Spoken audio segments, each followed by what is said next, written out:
మరి పేద ప్రజలకు ఇవ్వాల్సిన రాయితీలు ఇవ్వలేదు. మరి 3 గ్యాస్ బండ్లందరూ ఎవరికి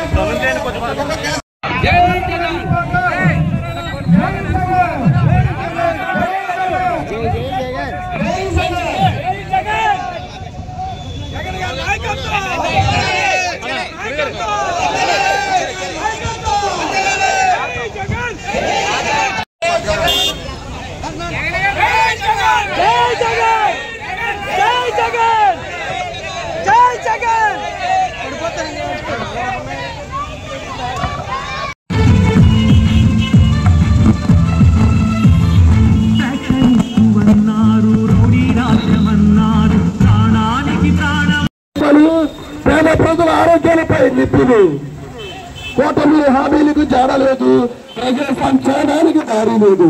చంద్రబాబు నాయుడు గారు, కూటమి ప్రభుత్వంలో పవన్ కళ్యాణ్ గారు, బీజేపీ వారు మరి దీనికి మీరు సమాధానాలు చెప్పాలి.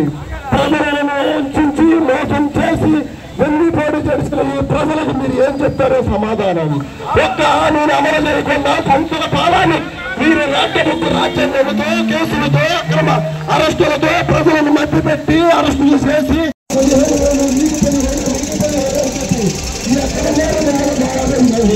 మరి నిత్యంగా మీరు మహిళలకు విద్యుత్ బస్సు అన్నారు. ఎక్కడున్నాయి సార్ బస్సులు? ఉన్న బస్సులు కూడా తీసేశారు. 18 ఏళ్ల దాటిన మళ్ళీ బ్రహ్మాండ బిడ్డకి మెలగపై 20,000 అన్నారు. ఎక్కడిచ్చారో చెప్పండి సార్. ప్రతి మంగళవారం అప్పు బాబుని గెలిపించడమే తప్ప బాగా జాయిగా పరిచయంగా ఈ రోజు ప్రజలకు మీరు చెప్పాల్సిన బాధ్యత ఉంది. ప్రజలకు తెలిసిన ఈ 2 కోట్లను వివరించాల్సిన బాధ్యత ఉంది. చెప్పండి చంద్రబాబు గారు, చెప్పండి. 18 సంవత్సరాల పిల్లల ప్రతి జిల్లాల విభజన చేశారు. మరి ప్రతి జిల్లాకి, ప్రతి గ్రామానికి, ప్రతి ఇంటికి మేలు చేశారు. ఈ ఎమ్మెల్యేల పాలనలో అంటే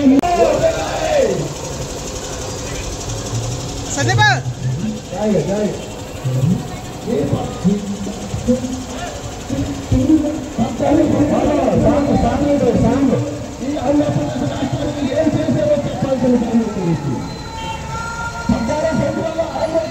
ఏం చేసేది చంద్రబాబు చెప్పాలి. ఈ ఎమ్మెల్యే పాలనలో ఆంధ్రప్రదేశ్ రాష్ట్రానికి ఏం చేశారో చెప్పాలి. మరి ఆ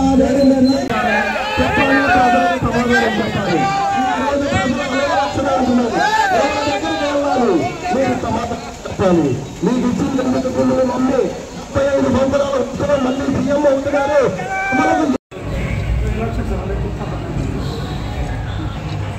ఓకే సార్. జై జగన్.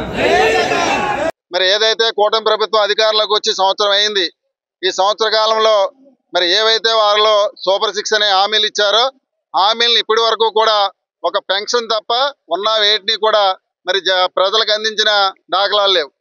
మేము డిమాండ్ చేసేది ఏంటంటే మా వైఎస్ఆర్ కాంగ్రెస్ పార్టీ తరఫున ఏవైతే మీరు ఎన్నికల ముందు హామీలు ఇచ్చారో హామీలన్నీ కూడా తక్షణం ప్రజలకు అందే విధంగా చేయాలని చెప్పేసి ఈ కూటమి ప్రభుత్వాన్ని డిమాండ్ చేస్తున్నాం. ఎందుకంటే గతంలో మరి మాజీ ముఖ్యమంత్రి జగన్మోహన్ రెడ్డి గారు 2019-24 ఆయన పరిపాలన చేయడం జరిగింది. ఏదైతే ఆయన పాదయాత్రలో నవరత్నాలు అనే సంక్షేమ పథకాలు తీసుకొస్తా అన్నారో ఆ సంక్షేమ పథకాలన్నీ కూడా నేరుగా ఎక్కడా కూడా ఒక రూపాయి అవినీతి కానీ లంచం లేకుండా వాలంటరీ వ్యవస్థ, సచివాలయ వ్యవస్థను తీసుకొచ్చి ప్రజలకు అందరికి కూడా ఏ విధంగా అందించారన్నది మరి రాష్ట్రంలో ఉన్నటువంటి ప్రజలందరికీ కూడా తెలుసు. కానీ ఈరోజు ఏదైతే వాళ్ళ పెన్షన్ పెంచి ఈ రోజు 4,000 ఇస్తానని చెప్పి గతంలో మరి వైఎస్ఆర్ కాంగ్రెస్ పార్టీ ప్రభుత్వంలో 66 లక్షల చిల్లర పెన్షన్లు ఉంటే వాటిని ఈ రోజు 1 year లోనే మరి 53 లక్షలు తీసుకొచ్చిన పరిస్థితి. ఇదే విషయాన్ని మేము కౌన్సిల్లో చర్చించినప్పుడు అక్కడ ఉన్నటువంటి మంత్రి గారు, ఈ పెన్షన్ సంబంధించిన మంత్రి గారు కూడా ఈ 13 లక్షల మంది చనిపోవడం జరిగింది, అందుకే తీసాం తప్ప వేరే ఉద్దేశంతో తీయలేదని చెప్పేసి ఆయన చెప్పడం జరిగింది. కానీ ఇక్కడ జరిగింది ఏంటంటే ఎవరైతే బెడ్ రెస్ట్ లో ఉంటారో ఆ బెడ్ రెస్ట్ సంబంధించిన వారికి 10,000 నుంచి 15,000 రూపాయలు పెన్షన్ ఇచ్చే పరిస్థితి గత ప్రభుత్వంలో ఉండేది.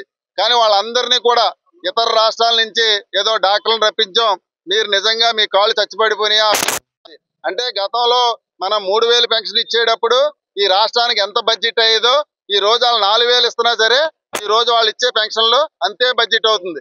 అంటే దాన్ని ఆ విధంగా కుదించి ఈ రోజు ఏ విధంగా ప్రజలను మోసం చేశారన్నది దయచేసి ప్రతి ఒక్కరు కూడా గమనించండి. నిజంగా ఇలాగా ఒక్కోటి మనం ఆలోచించినట్లయితే గతంలో జగన్మోహన్ రెడ్డి గారు ఏ విధంగా పాలన చేసి సంక్షేమ పథకాలు అందించారు, ఈ కూటమి ప్రభుత్వం వచ్చిన తర్వాత ఏ విధంగా అందిస్తారు అన్నది దయచేసి గమనించండి. ఎందుకంటే నిజంగా ఈ భీమవరం పట్టణం ఉంది, వాణిజ్యానికి మంచి పేరున్న పట్టణం ఇది. నిజంగా వాణిజ్య పరంగా ఇక్కడ ఎంత అభివృద్ధి చెందిందన్నది మన అందరికీ తెలుసు.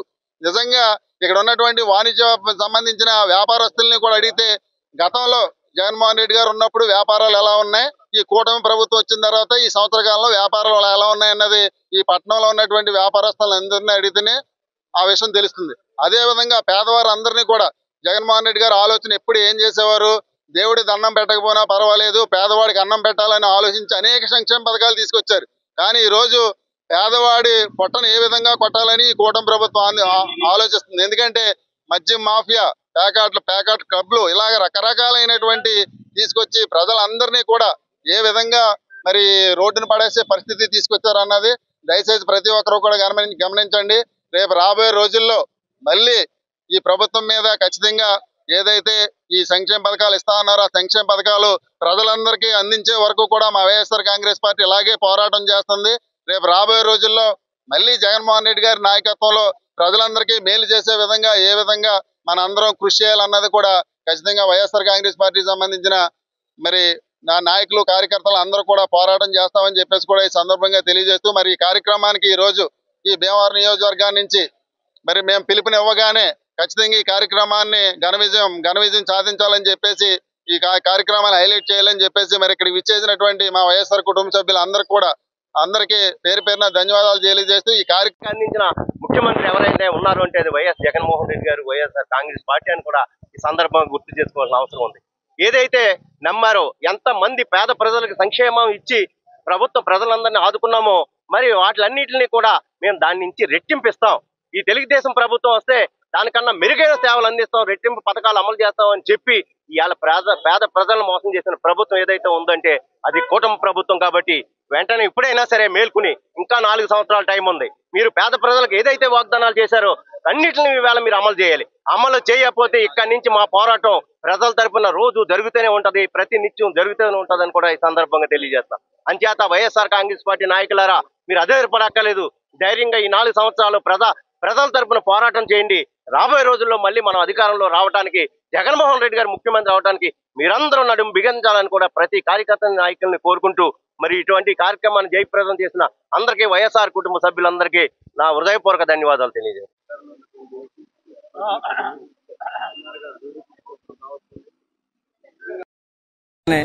ఏ విధంగా అయితే మోసం చేయాలో అన్ని విధాలా కూడా కూటమిలో ఉన్నటువంటి నాయకులందరూ కూడా ప్రతి గ్రామానికి వెళ్ళి నిజంగా ఇచ్చిన హామీలు చూస్తే కనుక ప్రతి ఒక్కరిని ప్రలోభపెట్టి ఈ రోజున అధికారంలోకి రావడం జరిగింది.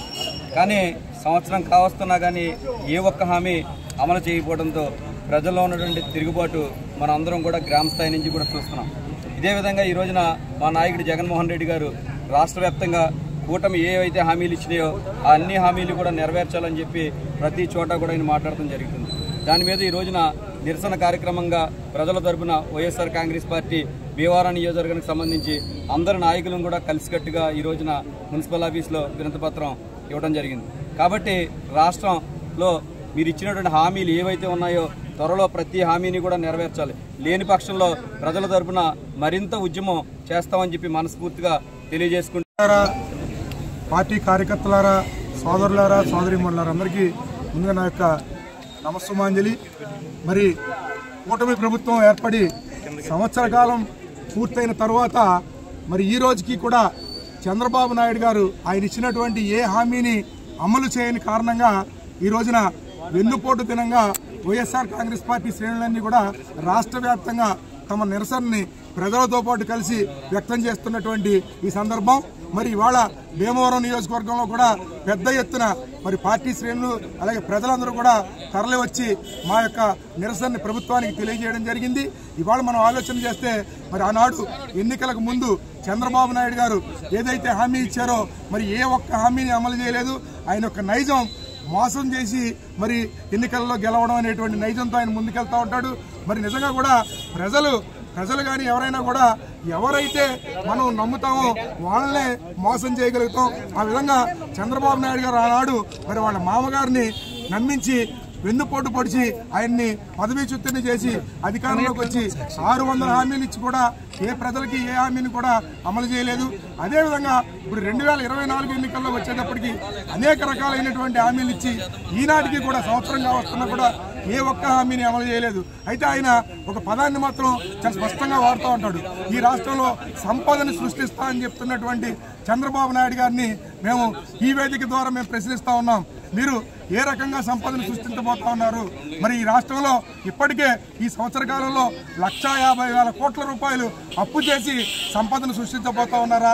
లేకపోతే ఈ రాష్ట్రంలో గతంలో జగన్మోహన్ రెడ్డి గారు ఇచ్చినటువంటి అమ్మ ఒడిని ఎగ్గొట్టి సంపదను సృష్టించబోతా ఉన్నారా? లేకపోతే విద్యార్థులకు వచ్చే విద్యా దీవెనని ఎగ్గొట్టి సంపదను సృష్టించబోతా ఉన్నారా?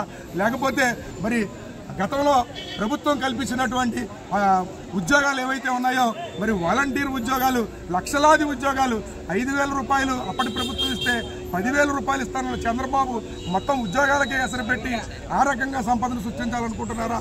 లేకపోతే మరి అనేక రకాలుగా ఇవాళ మరి రేషన్ షాపులకి మరి వెహికల్స్ ద్వారా అందించేటువంటి స్కీముని పక్కన పెట్టేసి మరి ఆ వాహనాల్లో ఉద్యోగం చేసేటువంటి వాళ్ళందరికీ కూడా ఉద్యోగ భద్రత లేకుండా చేసి వాళ్ళందరూ ఉద్యోగాలు పీకేసి ఆ రకంగా ఆ జీతాలను ఆదా చేసి సంపద సృష్టించాలనుకుంటున్నారా?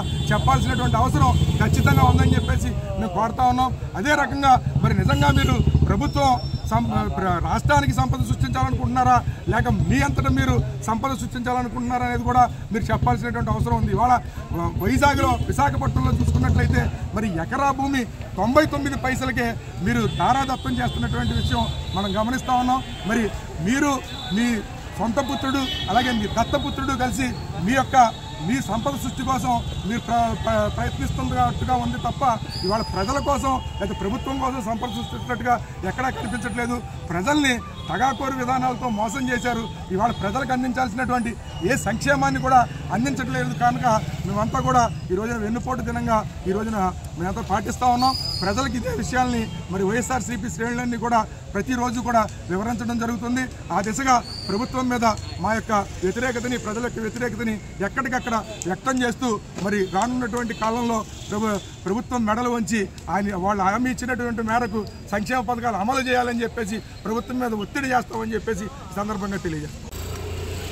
నిరంకుశత్వ పరిపాలనకి నిరసన తెలియజేస్తూ మరి మా నాయకులైనటువంటి జగన్మోహన్ రెడ్డి గారి పిలుపు మేరకు మరి ఈరోజు ఈ కార్యక్రమాన్ని సహకరించినటువంటి కార్యకర్తలకు, ప్రజలకు, మరి నాయకులకు అందరికీ కూడా పేరు పేరున మేము కృతజ్ఞతలు తెలియజేస్తున్నాం.